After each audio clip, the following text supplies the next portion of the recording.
Salut tout le monde, j'espère que vous allez bien. Voilà, ça y est, on se retrouve pour ma review sur le film sur Michael.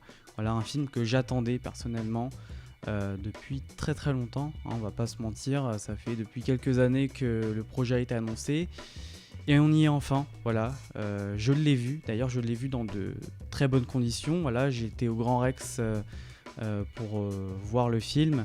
Et c'était d'ailleurs une soirée incroyable. Franchement, le Grand Rex a mis le paquet. Et je tiens à leur dire bravo. Parce que franchement, c'était vraiment magnifique de voir plus de 4500 personnes se réunir pour célébrer un artiste parti depuis bientôt 17 ans. Donc c'était vraiment une très bonne soirée. Et voilà, encore bravo au Grand Rex. Sans plus tarder, on va passer à ma review. Donc on va commencer avec une partie sans spoil. Et avec spoil, bon, la partie sans spoil, ça va être un petit peu, vite fait, parce que j'ai pas grand chose d'autre, enfin j'ai pas grand chose à dire. Je vais plus dire de choses sur la partie spoiler. Bon sans plus tarder, on passe à la partie non spoiler. Alors du coup, que dire sur le film? Alors moi globalement, j'ai aimé le film. C'est un bon film en soi, franchement c'est un bon film, mais, parce qu'il y a un mais, il manque un peu de contenu quoi. Il manque d'approfondissement. Le rythme dans ce film va à une vitesse folle, c'est-à-dire qu'il y a énormément d'ellipses entre certaines périodes. Et ça malheureusement c'est un peu dommage, ça aurait été bien justement d'approfondir certaines choses. C'est d'ailleurs ce que beaucoup de gens reprochent au film, hein, c'est voilà, de survoler un peu les événements, etc., de ne pas rentrer en détail sur certaines choses. Mais franchement, on passe un très bon moment. J'ai passé un super moment devant le film, c'était génial. Et du coup, côté casting, écoutez, Jafar incarne parfaitement Michael, hein, c'était pas non plus une surprise, on le voyait déjà dans les bandes d'annonce. J'ai trouvé sa performance totalement folle, incroyable. Il y a un moment dans le film, je me suis même dit, mais attends, mais c'est vraiment Michael là en fait, c'est pas Jafar, c'est Michael. Donc ça, sur ce point-là, c'est assez impressionnant. La voix également en VO, parce que je l'ai vu en VO, la voix en VO est incroyable également.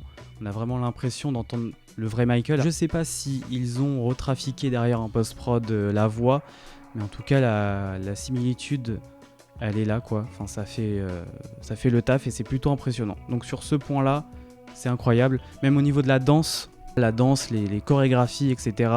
On sent vraiment l'investissement, la préparation. Il n'avait pas menti hein, quand il avait dit qu'il s'était entraîné pendant 2 ans. Franchement, on le ressent dans ce film. Franchement, bravo à lui. Chapeau, j'ai envie de dire. C'est un peu le cas de le dire, voilà. Ensuite, on continue encore avec Michael, mais cette fois sur la performance du Michael enfant, qui pareil, incroyable également. L'acteur qui l'incarne en plus, c'était son premier rôle, et franchement, pour un premier rôle, je trouve que ce petit gars a de l'avenir, parce qu'il interprète vachement bien Michael enfant, même au niveau de la voix. Il y a un passage en a cappella, je crois, dans le studio, où je crois que c'est sa véritable voix.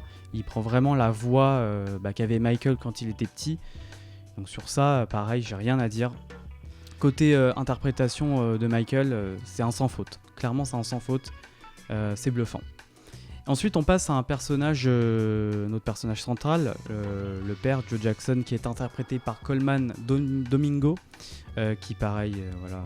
Enfin, je vais dire, je vais pas arrêter de dire que c'est bluffant, mais en tout cas, il interprète vachement bien le père. Il a vraiment, cette prestance, ce regard, c'est terrifiant, vraiment. Il est vraiment terrifiant dans ce rôle. Il arrive vraiment à nous le faire détester dans le film. Donc vraiment, un gros bravo. Et pareil, la mère, du coup, est vachement bien interprétée. Voilà, j'ai rien à dire. Sur le casting, c'est nickel. Après, voilà, comme je l'ai dit, c'est un bon film. Voilà, sur ça, il n'y a pas de doute. Je comprends pas trop les critiques qui disent que c'est catastrophique, que c'est horrible. Non, franchement, je trouve que c'est un bon film. On passe un bon moment devant. Il rend hommage à Michael parfaitement. Bon, en tant que fan, on n'apprend pas grand-chose, hein, pour être honnête. Mais pour le grand public, par contre, ce film est intéressant à voir parce que ça montre un peu, comment Michael Jackson était. Et même pour les jeunes générations, ça permet de le découvrir. Donc sur ce point-là, c'est top. Bon, après, comme je l'ai dit précédemment, j'ai pas grand-chose d'autre à dire sur la partie no spoil. Voilà, je vous invite à voir le film, ceux qui ne l'ont pas vu. Et puis, sans plus tarder, on va passer à la partie spoil, qui qui cette fois va être beaucoup plus développée parce que j'ai des choses à dire quand même. Donc c'est parti, on passe à la partie avec spoil. Bon, alors maintenant nous sommes dans la partie avec spoil et du coup qu'est-ce que raconte ce film finalement ? Eh bien le film est axé sur l'émancipation de Michael vis-à-vis de son père et de sa famille. Ce que j'ai vraiment bien aimé dans ce film, c'est qu'on montre Michael comme un grand enfant, hein, c'est un secret pour personne. On sait tous qu'il était atteint du syndrome de Peter Pan. Et ça dans le film on nous le montre bien, notamment quand il est enfant ou même adulte, on le voit lire le livre de Peter Pan carrément avec Neverland. Et d'ailleurs dans sa chambre à Encino, on voit sa chambre vraiment en bordel, remplie de jouets, de livres, enfin vraiment on dirait une chambre d'enfant. Et voilà, ça caractérise parfaitement Michael quoi. Et on nous montre bien qu'il n'a pas véritablement d'amis, hein, et que ses seuls amis sont des animaux. Par exemple, quand il était enfant, on le voit ami avec du coup un rat, donc le rat qui s'appelait Ben, et de son chimpanzé Bubbles qu'on voit dans le film, de son lama, de son serpent, de sa girafe, enfin tout ça c'est dans le film. Et d'ailleurs il y a une scène où on voit Michael dans un magasin de jouets qui achète énormément de jouets. On le voit ensuite rentrer chez lui, donc il y a ses frères qui jouent au basket et lui il sort un twister, voilà, il arrive, il dit hey, les gars, j'ai chopé un twister, est-ce que ça vous tente qu'on joue ensemble, etc. Parce que ses frères, voilà, ils vont un peu se foutre de sa gueule, hein, pour être honnête, ils vont dire mais qu'est-ce que tu racontes, on va pas jouer à ça, etc. Donc là on sent vraiment bien le décalage entre Michael et ses frères et on sent vraiment que voilà, Michael lui est resté un grand enfant. Donc ça vraiment le film l'appuie bien et ça c'est juste super parce que c'était vraiment Michael quoi. Il y a une scène aussi qui est plutôt drôle, qui m'a fait plutôt rire avec un de ses animaux. C'est une scène, c'est vers le début du film où en fait il est en train de parler à quelqu'un, enfin tu crois qu'il parle à quelqu'un et en fait on voit juste après qu'il était en train de parler à son lama Louis.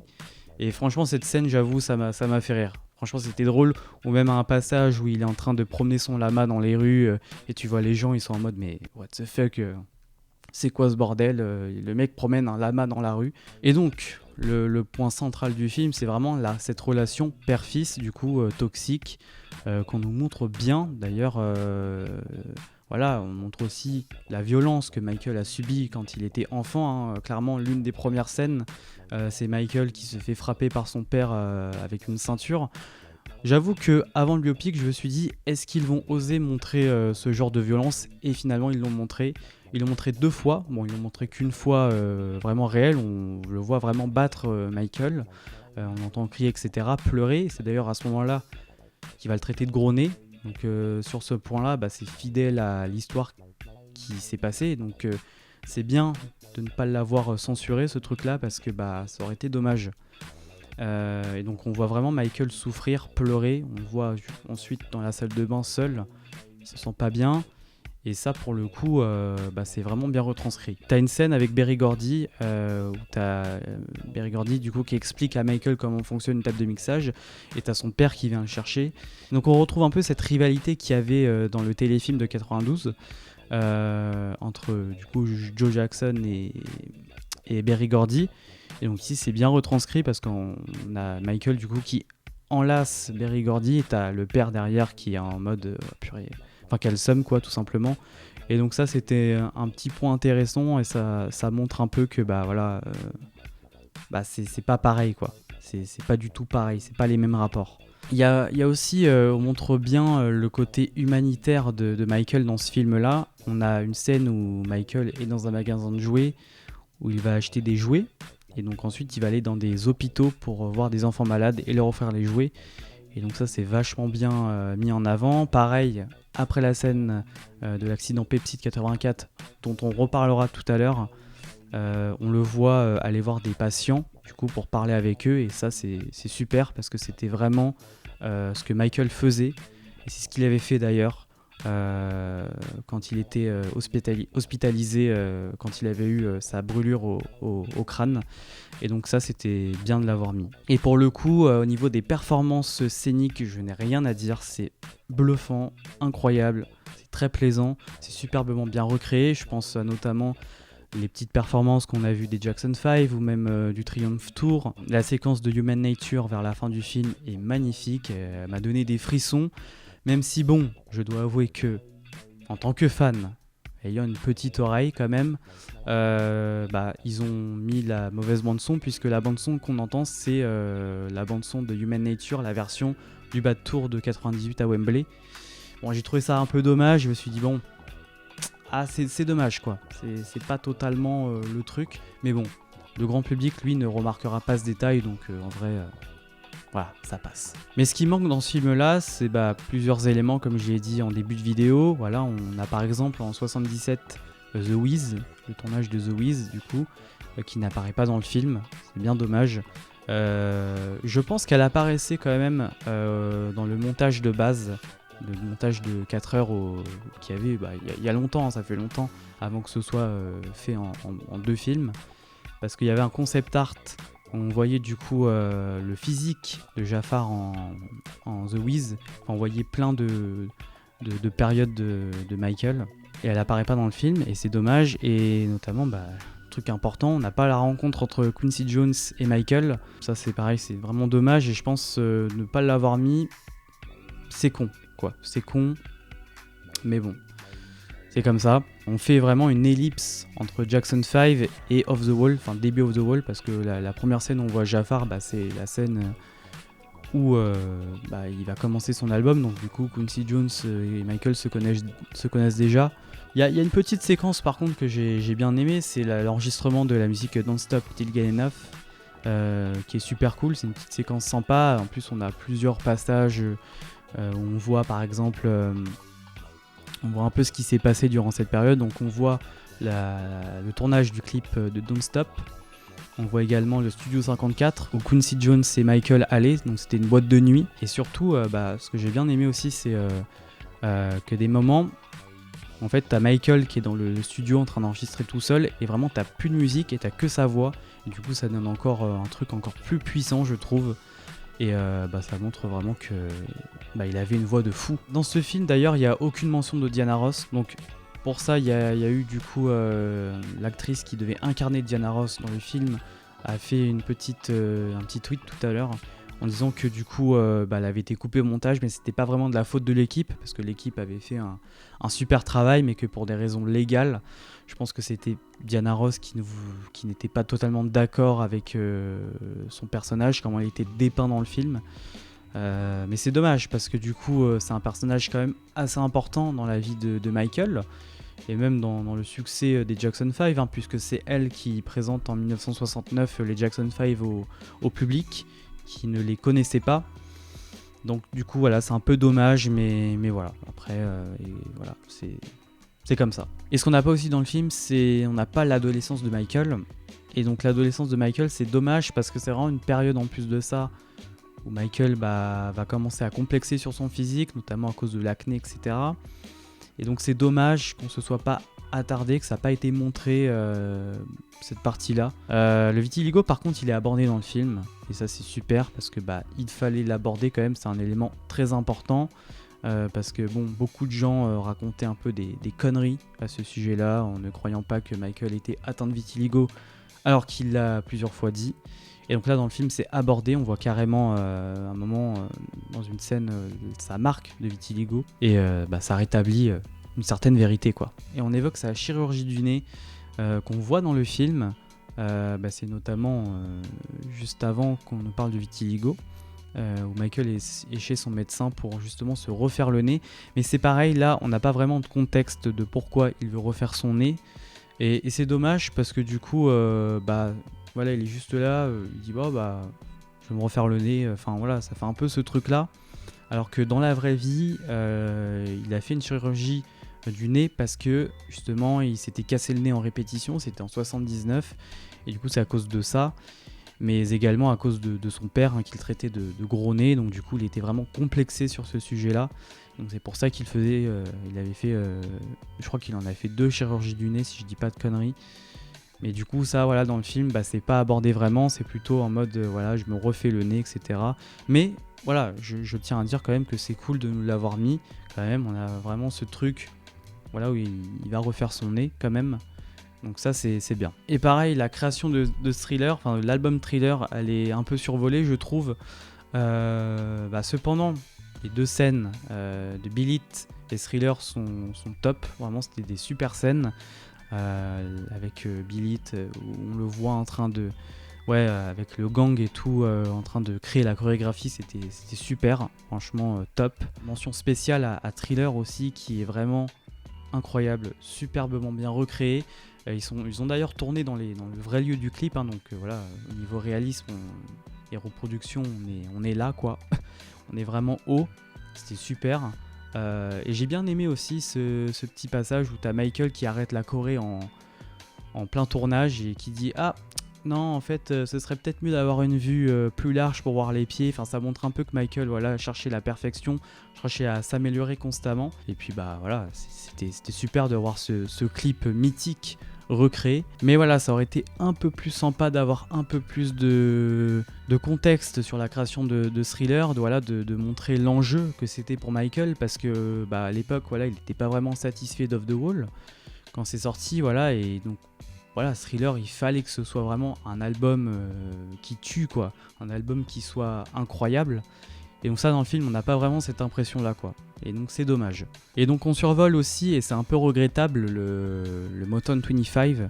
Ça manque un peu de contexte dans la scène. Alors, je dis pas, la scène est superbe, la performance est toujours incroyable, mais il manque un peu de contexte dans cette scène-là, parce que dans la réalité, il faut savoir que Berry Gordy avait supplié Michael de venir performer avec ses frères au Motown 25, et Michael avait accepté à une condition qu'il fasse une chanson en solo.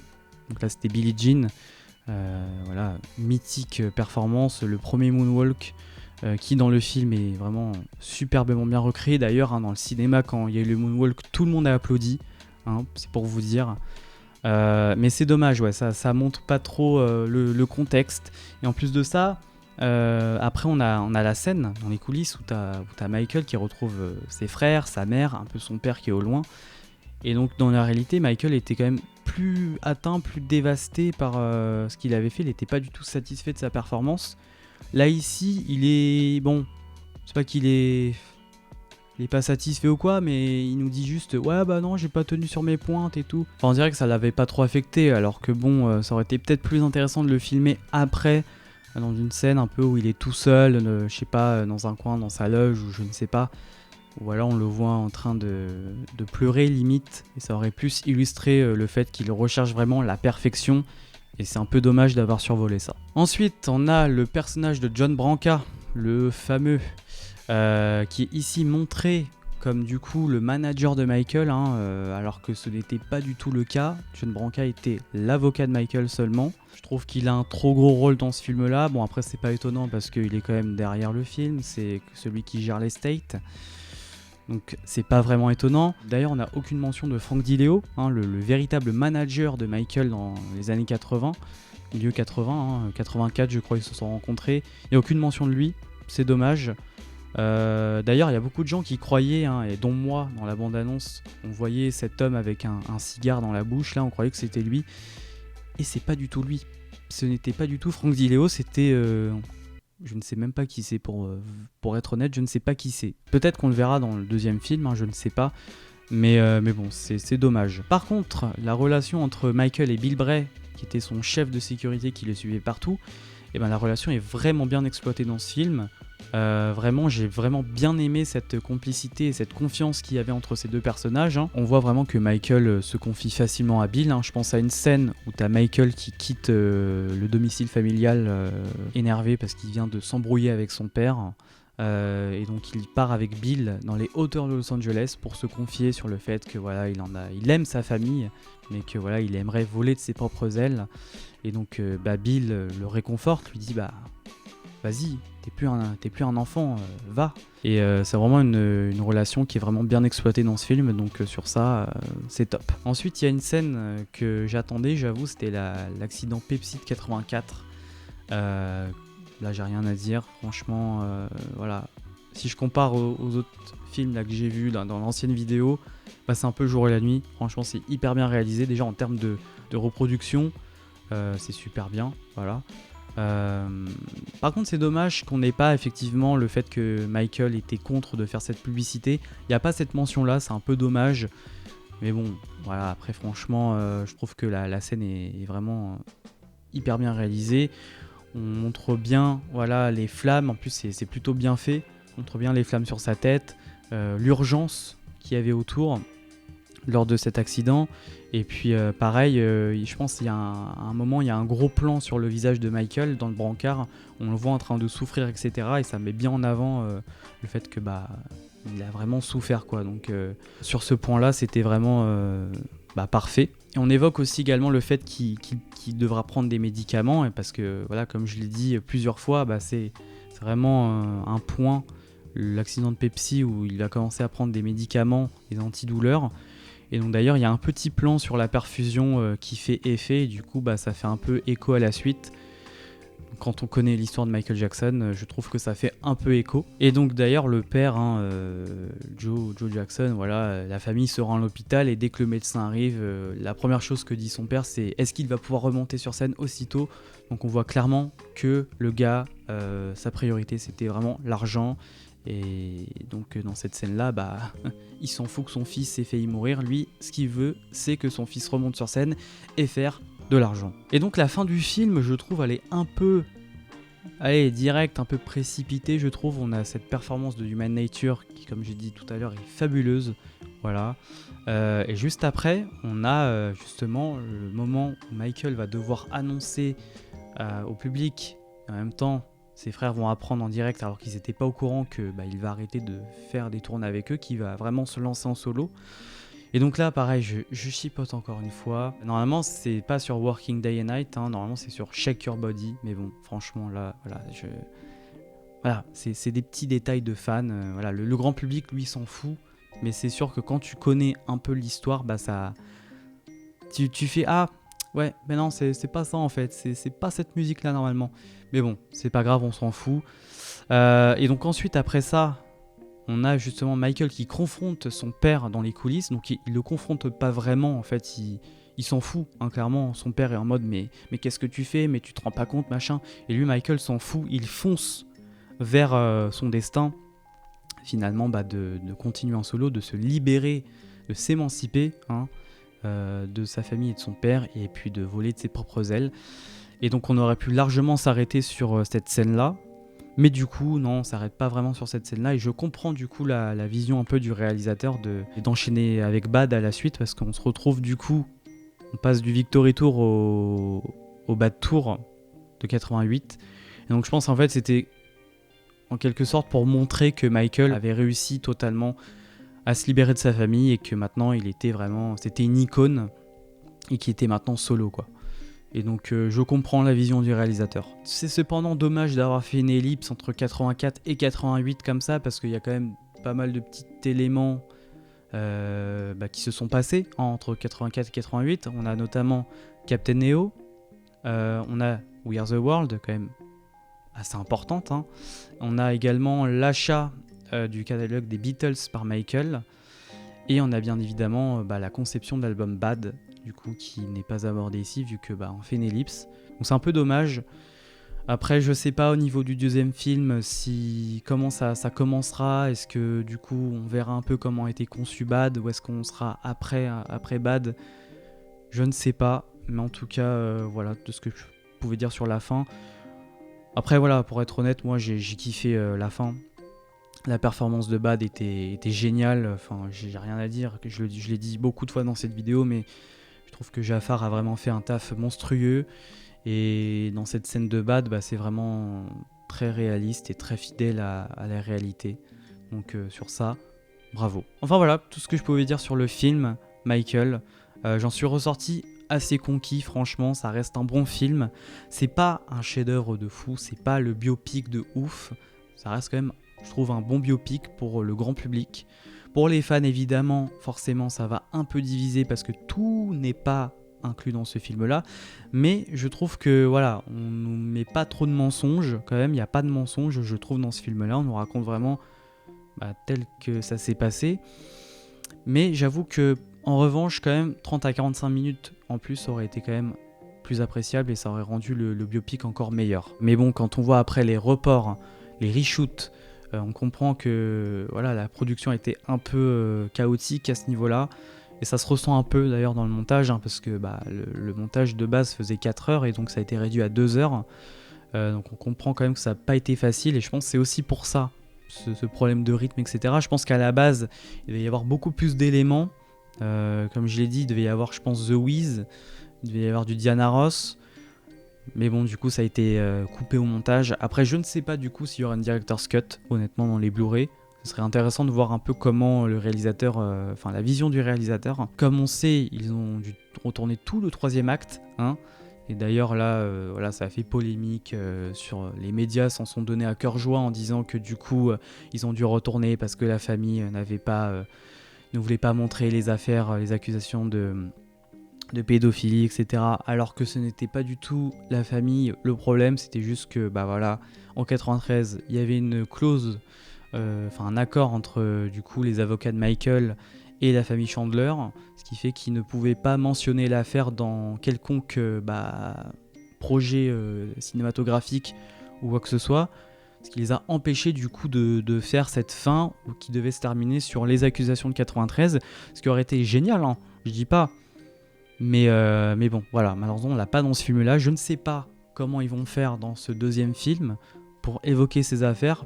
Pour moi, il faut les évoquer, de toute façon c'est obligé parce que ce qui arrive après ça découle de ces affaires-là, hein. Clairement, History c'est une réponse à ces accusations. Je ne sais pas comment ils vont faire, en tout cas ce qu'il aurait fallu, et il y a beaucoup de gens qui l'ont dit, hein, c'est qu'il aurait fallu faire une série vraiment sur la vie de Michael.